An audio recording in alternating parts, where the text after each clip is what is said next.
In the noise of the world, in the endless hum of thoughts, traffic, conversations, and chaos, we forget the ancient doorway that opens into the divine. That doorway is silence. Not merely the absence of sound, but a sacred presence.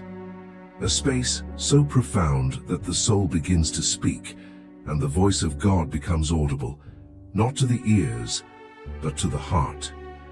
Silence is not emptiness, it is fullness. It is not absence, but pure presence. In the hush of silence lies the heartbeat of the universe, the still point where everything begins and ends. Saints have called it the language of God.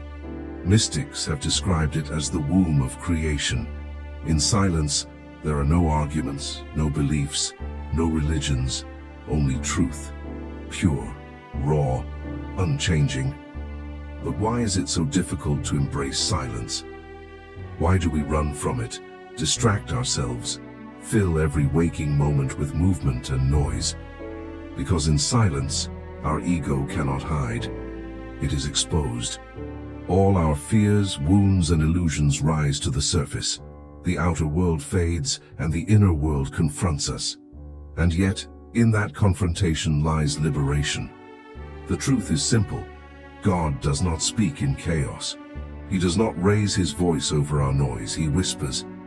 And to hear the whisper of the divine, we must be still. We must be quiet. We must become silence itself. This is not a metaphor. It is a spiritual fact. All divine realizations begin when the mind becomes still and the heart becomes open. Great prophets, sages, and enlightened beings found their wisdom in silence. Buddha meditated under the Bodhi tree in silence. Jesus withdrew into the wilderness. The Sufi dervishes danced in silence. The Vedic rishis sat in forests listening, not with ears, but with the soul. And what they heard was not instruction, but revelation. The cosmos spoke, and they received. Silence connects you to the divine within, the God that resides not in the sky but in your breath, in your awareness, in your very being. The more you sit in silence, the more you begin to realize you are not your name, your body, your thoughts, or even your emotions. You are the witness behind all of them, and that witness is divine, eternal, pure. So how do we enter this sacred silence in a noisy world? It begins with intention. Just a few moments a day. Sit quietly, close your eyes, breathe. No effort, no struggle, simply observe. Watch your thoughts rise and fall like waves on the ocean. Don't fight them. Don't judge them. Let them pass. And in between those thoughts, feel the stillness. That stillness is the doorway. Nature helps. Walk under trees. Sit beside water. Look at the stars.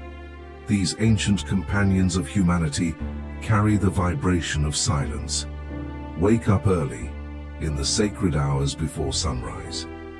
The time between 3 a.m. to 5 a.m., known as Brahma Muhurta in ancient India, is the most spiritually charged period. The world sleeps, but the soul awakens. With practice, you will notice a shift. You will become calmer, more aware, more present. Your reactions will lessen, your compassion will grow. Your intuition, the voice of God within, will begin to guide you. Answers will come without asking. Peace will arise without effort. You will feel held, not by the world, but by something eternal. In silence, you realize that you are never alone. There is a presence, always watching, always loving, always guiding. Call it God, Source, Spirit, Atman, or simply truth. It doesn't matter. What matters is that it is real, and it can only be known in silence. This silence is not about being quiet outside. It is about becoming still inside. Even in a noisy, because in that silence the divine lives. In that silence you will meet your true self, and when you meet your true self, you will know God, Close your eyes now. Take a deep breath. Let everything else go. And in this silence, listen. The divine is speaking to you, not in words, but in the stillness between them.